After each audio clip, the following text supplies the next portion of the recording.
Salut, j'aimerais te parler d'un nouveau sujet aujourd'hui qui est très présent actuellement dans mon réajustement personnel. Pourquoi j'aimerais te partager ça? Parce que le masque du gentil est porté, je dirais, par la plupart des gens.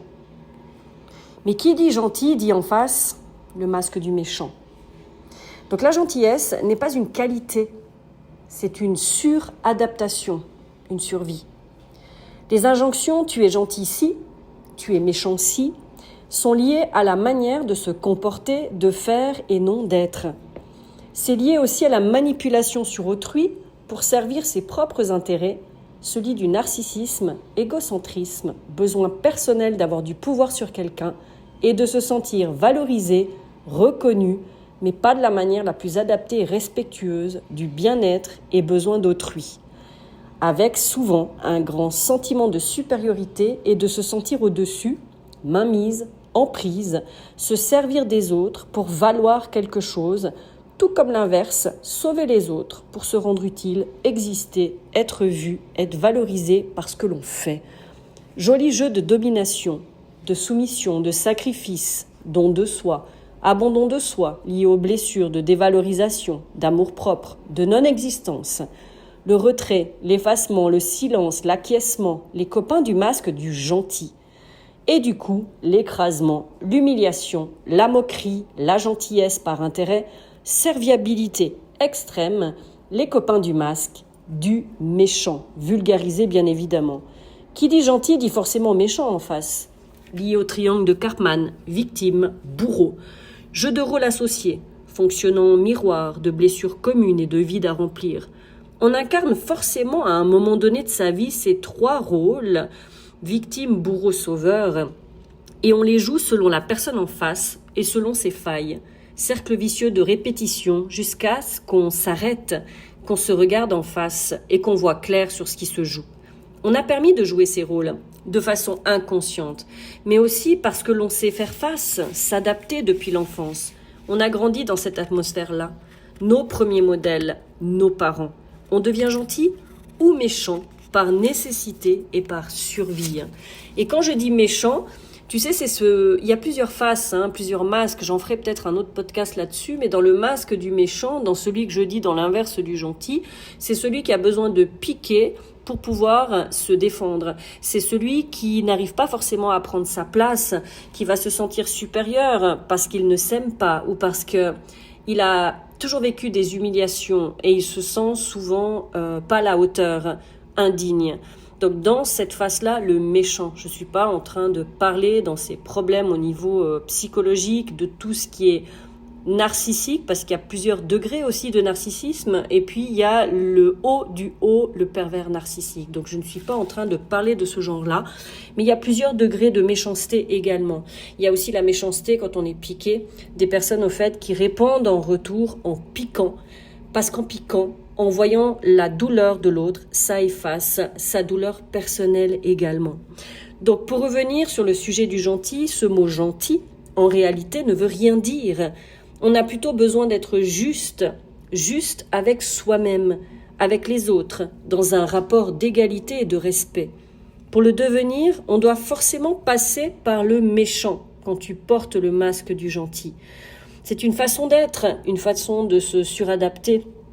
Donc forcément, quand tu reprends ta place, que tu reprends ta juste place, tu es perçu aux yeux des autres par le méchant, mais aussi par nous-mêmes.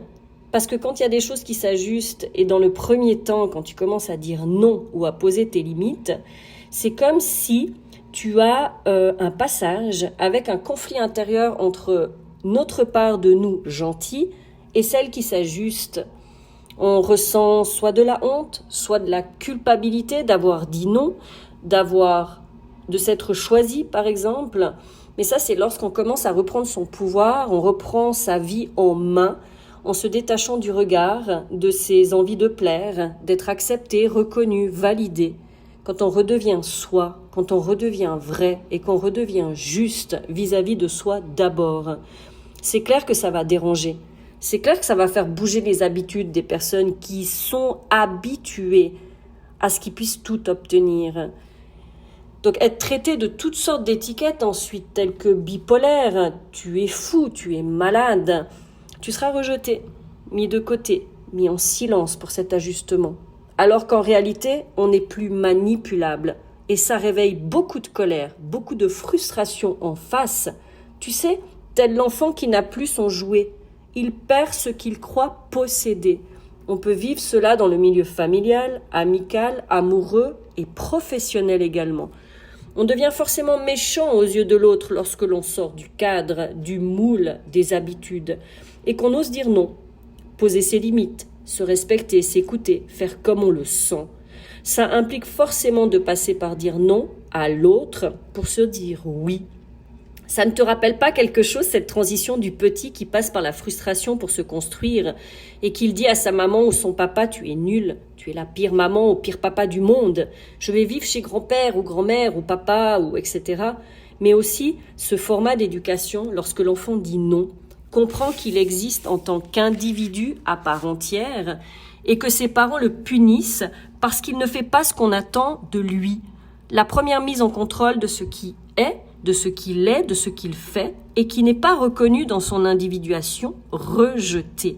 Et c'est là que l'on change, et que l'on comprend que pour être aimé, accepté, on doit s'aligner à l'autre, se suradapter. Le masque du gentil. Tu sais, le garçon, la petite fille sage comme une image. Hein, la photo, tu es telle une image, telle une photo figée. Le commencement des manipulations et de cette normalité imposée alors qu'elle est juste dans l'interdiction d'exister pleinement tel que l'on est. On retrouvera ce fonctionnement partout, à l'école, au travail, dans les relations, en amour, et toujours à coup de punition. Parce que tu n'as pas écouté, parce que tu n'as pas fait ce qui devait être fait. Et c'est là que commenceront les différentes blessures de rejet, d'abandon, de trahison, de déception, de non-existence, de sentiment d'infériorité, d'incapacité, d'incompétence, d'illégitimité, d'amour-propre, d'humiliation. Tu peux rajouter à ça toutes les blessures, tous les adjectifs que tu connais et tout ce qu'on entend dans le développement personnel ou développement spirituel. Donc toutes naissantes du contrôle, des abus, des interdits et j'en passe. Tout se rejoint en un même point. Le contrôle sur l'autre et la croyance d'être supérieur à quiconque, qui a été ce fameux fichu premier qui a imposé cela. Plein de théories peuvent découler de cela. On a tous appris de tout donner à l'autre pour être aimé. Sinon, nous étions égoïstes si on s'occupait de soi en premier. Pour les narcissiques, c'est plutôt tout se donner à soi-même, aux dépens des autres, car c'est normal pour eux. Tout leur est dû, ça l'a toujours été d'ailleurs. Poser ses limites, qu'est-ce que ça veut dire ? Avec une grande parenthèse pour répondre à cela, car poser ses limites, tout d'abord, n'a rien à voir avec la méchanceté du coup.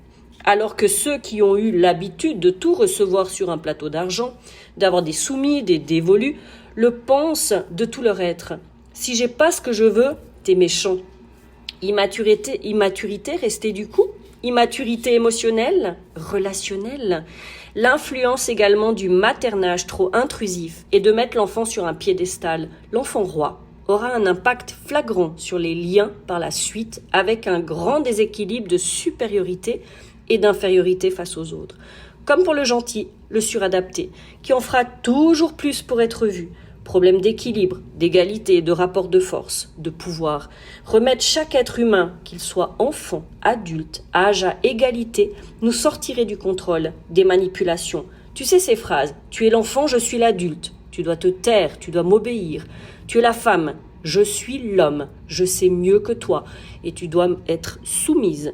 Tu es jeune, je suis celui qui a l'expérience, celui qui sait. Tu dois m'écouter. Le regard de cœur à cœur remet tout le monde au même étage, peu importe qui tu es. Poser ses limites sans inclure être gentil, être méchant, c'est remettre de l'égalité entre deux personnes. C'est dire lorsque ça nous met dans l'inconfort, lorsque ça nous blesse, lorsque quelqu'un empiètre sur sa propre intimité, sur son espace vital, espace de sécurité dans lequel on se sent en confiance, c'est s'ajuster au monde extérieur. C'est redéfinir ses contours personnels, c'est se respecter et respecter l'autre aussi. C'est exister. C'est s'individualiser, C'est oser exprimer lorsque c'est compliqué, difficile, douloureux, sans être jugé, invalidé, rabaissé, pour pouvoir se réajuster sur l'instant. Prendre le temps nécessaire pour accueillir. Mais c'est aussi être soutenu, écouté, épaulé lorsqu'on se sent plus vulnérable et moins confiant, sans recevoir en fait des choses sur toi avec des moqueries ou ce genre de trucs, parce que tu n'es pas assez fort, parce que tu es faible, etc. Toutes ces croyances et ces injonctions qui existent depuis toujours. Pour tout cela, ça serait pouvoir être libre d'évoluer, de parler, d'avancer, de vivre sans que personne n'interfère dans le processus d'apprentissage de tout un chacun, et à tout âge, je rajouterai, sans qu'on nous colle une quelconque étiquette, croyance, conditionnement, et qu'on revienne à l'état brut, son naturel, dans toutes les sphères de sa vie, de son être. C'est peut-être cela, la grande liberté, que tout un chacun convoite. Alors ne soyez plus gentils, ça n'existe pas. Soyez juste avec vous-même et les autres, en laissant derrière les pics, les gags sous couvert de rabaissement déguisé. Observez vos situations de vie dans lesquelles vous avez besoin de poser votre voix VOIX pour suivre votre voix VOIE, celle qui résonne avec vous seul, votre cœur et votre âme. Et tu sais, un enfant, c'est inné chez lui, c'est naturel, il est construit comme ça, il est connecté avec la vie. Donc en fait, on vient interférer dans sa façon d'être. Et je ne suis pas en train de parler qu'il ne faut plus d'éducation, absolument pas. Il y a peut-être un rapport de force, une image d'infériorité et de supériorité à revoir pour être sur le même pied d'égalité et pour sortir de ces injonctions, de ces interdits et de ces manières de faire dans le contrôle et la manipulation. Entre nous, franchement, chacun est un petit peu manipulateur, mais il y a des degrés de différence. Parce qu'il y a des petites manipulations qui font que tu obtiens ce que tu veux sans méchanceté. Et ça, tout le monde l'a déjà fait. Voilà la notion d'alignement, de positionnement. Être juste, c'est sortir des postures inférieures, supérieures et revenir à sa juste place. S'ajuster pour soi, cette fois. Aligner à ses pensées, paroles, actes. Mais c'est être juste, tout court. Et ça permet de ne plus vivre d'injustice, puisque lorsque on sera juste profondément, cette vibration désalignée ne pourra plus attirer des situations teintées d'injustice. Le jeu sera clôturé.